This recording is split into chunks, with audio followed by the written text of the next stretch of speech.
My heart aches, and a drowsy numbness pains my sense, as though of hemlock I had drunk, or emptied some dull opiate to the drains. 1 minute passed, and the lethe wards had sunk.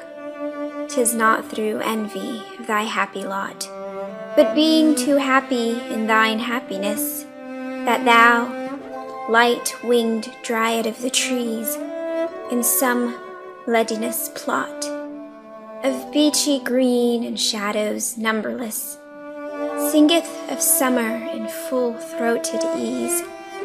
Oh, for a drought of vintage that hath been cooled a long age in the deep-delved earth, tasting of flora and country green, dance and provincial song, and sun-burnt mirth.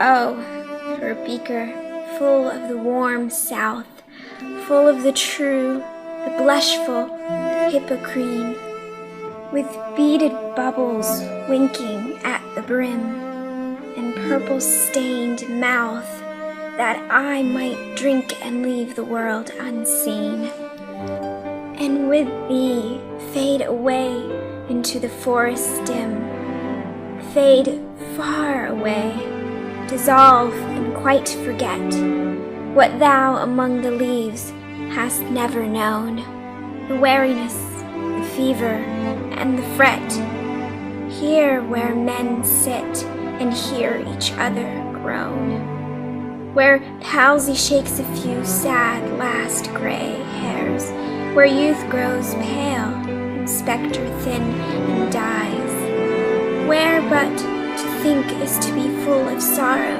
and leaden eyes despairs, where beauty cannot keep her lustrous eyes, or new love pine at them beyond tomorrow. Away, away, for I will fly to thee, not charioted by Bacchus and his pards, but on the viewless wings of palsy, though the dull brain perplexes and retards. Already with thee tender is the night, and haply the queen moon is on her throne, clustered around by all her starry fays. But here there is no light, save what from heaven is with the breezes blown, through verdurous glooms and winding mossy ways. I cannot see what flowers are at my feet, nor what soft incense hangs upon the boughs, but in embalmed darkness guess each sweet, wherewith the seasonable month endows, the grass, the thicket, and the fruit tree wild, white hawthorn, and the pastoral eglantine, fast faded violets covered up in leaves, and mid-May's eldest child, the coming musk rose full of dewy wine, the murmurous haunt of flies on summer eves. Darkling I listen, and for many a time I have been half in love with easeful death, called him soft names in many a mused rhyme, to take into the air my quiet breath.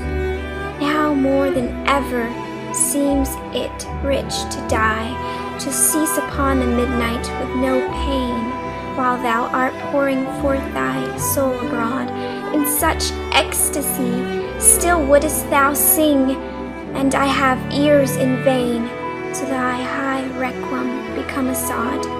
O wast not born for death, immortal bird, no hungry generations tread thee down.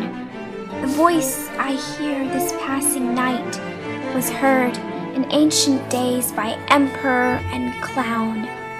Perhaps the self-same song that found a path through the sad heart of Ruth when sick for home. She stood in tears amid the alien corn, the same that's oft-time hath charmed magic casements opening on the foam of perilous seas and fairy lands forlorn. Forlorn, the very word is like a bell to toll me back from thee to my soul's self. Adieu, the fancy cannot cheat so well as she is fain to do, deceiving elf. Adieu, adieu, thy plaintive anthem fades past the near meadows, over the still stream, up the hillside, and now 'tis buried deep in the next valley glades. Was it a vision or a waking dream? Fled is that music. Do I wake or sleep?